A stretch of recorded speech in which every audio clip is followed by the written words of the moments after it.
You think you're in control of your life. You pay your bills. You show up on time. You handle your responsibilities. From the outside, everything looks stable. But stability is not the same as power, and most people living stable lives are quietly being repositioned every single day. Not through force, through subtle pressure, through tone shifts, through small social tests that determine how far someone can go with you. Think about the last time someone interrupted you mid-sentence, not aggressively, casually. You laughed it off, adjusted, let them take the floor. That moment felt insignificant. It wasn't, because power rarely announces itself. It reveals itself in who adapts to whom. And if you're always the one adapting, always smoothing, always recalibrating to maintain harmony, then you are not leading the interaction. You are orbiting it. The uncomfortable truth is this: the world constantly measures emotional resistance, and when yours is low, you become easy to influence without ever realizing it. It starts earlier than you think, long before corporate politics, long before relationships.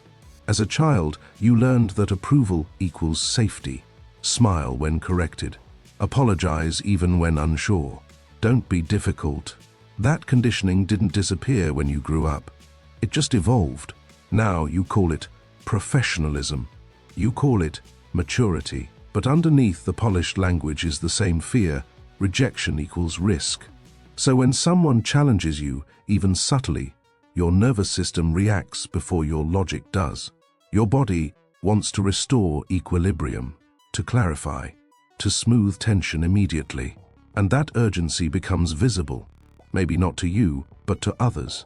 Humans are incredibly skilled at sensing where urgency lives.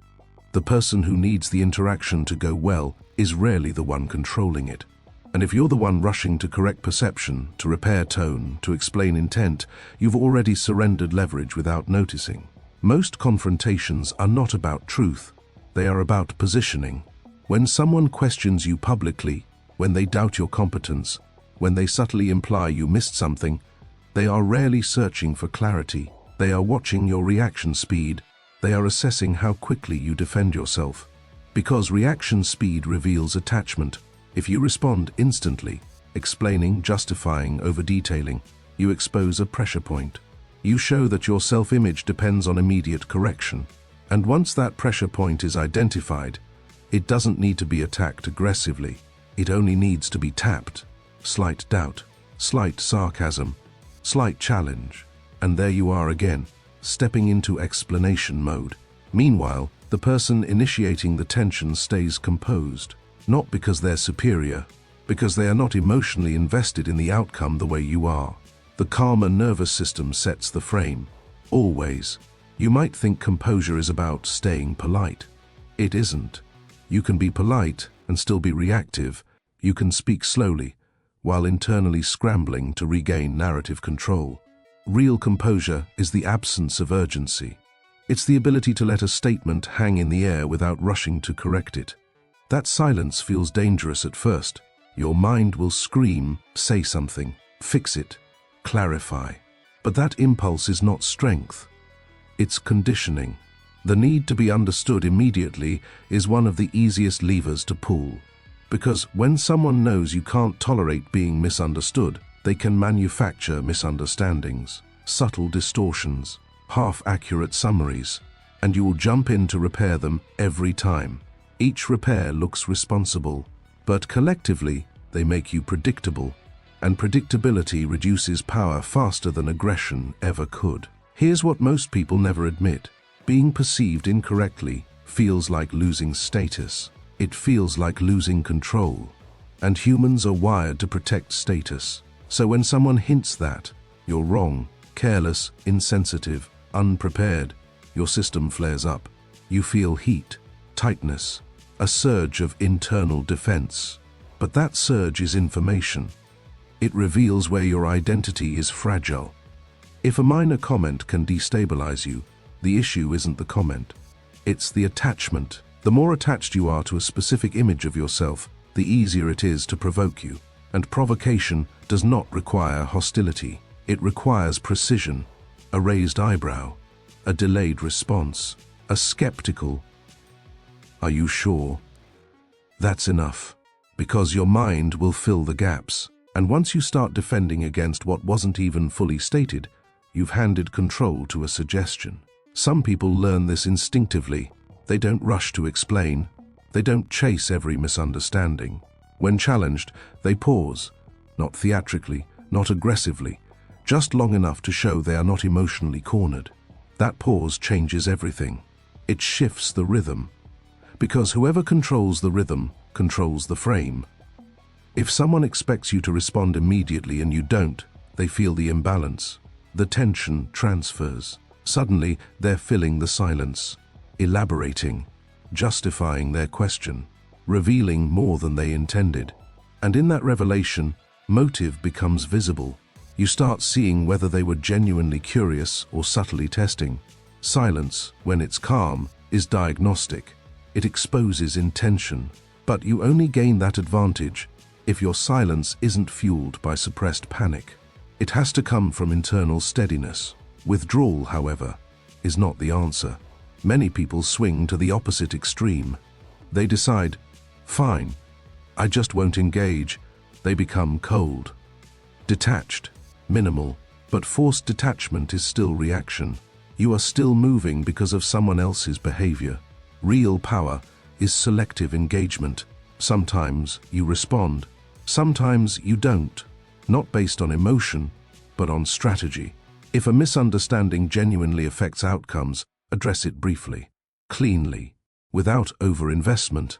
But if it's a subtle test designed to measure your stability, let it pass without ceremony. The key difference is emotional temperature. Are you speaking to clarify facts or to calm your ego? That distinction determines whether you maintain leverage or leak it. Another uncomfortable truth: you cannot control every version of you circulating in rooms you're not in. There will be conversations about you that you never hear, interpretations you never supervise. And if your sense of power depends on correcting all of them, you will live in permanent reaction mode. That's exhausting. It fractures your presence. One moment, confident. Next moment, defensive. One moment, decisive. Next moment, over-explaining.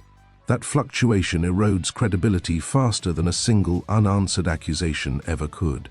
Consistency builds authority, not perfection. And consistency requires emotional regulation under distortion. The ability to tolerate temporary misinterpretation without collapsing into self-justification is rare. That rarity is what creates gravity. When you stop responding to every nudge, something subtle happens. People adjust. Those who relied on easy access to your reactions feel it first. They escalate slightly, trying to trigger the old pattern. Sharper tone, stronger implication, repeated question. If you return to urgency, the dynamic resets. But if you remain steady, unrushed, unbothered, they recalibrate. Because behavior follows reinforcement. If your emotional reaction is no longer predictable, the leverage disappears. And without leverage, unnecessary tests decrease. Not because people become kinder overnight, because the cost of testing you increases. And human beings are wired to conserve energy. They stop pressing where resistance is firm. This is not about becoming cold or dominant.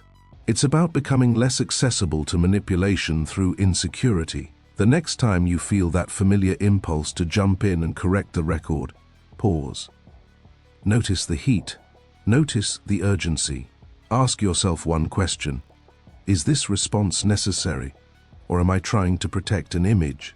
That single question interrupts the reflex. It separates identity from strategy. And in that separation, you gain space. Space to choose. Space to respond deliberately instead of automatically. Over time, that space compounds. Your presence changes. Your tone stabilizes. Your words carry more weight because they are not rushed. And slowly, without announcements or dramatic shifts, the dynamic reverses. You are no longer orbiting other people's perceptions. They begin adjusting to yours.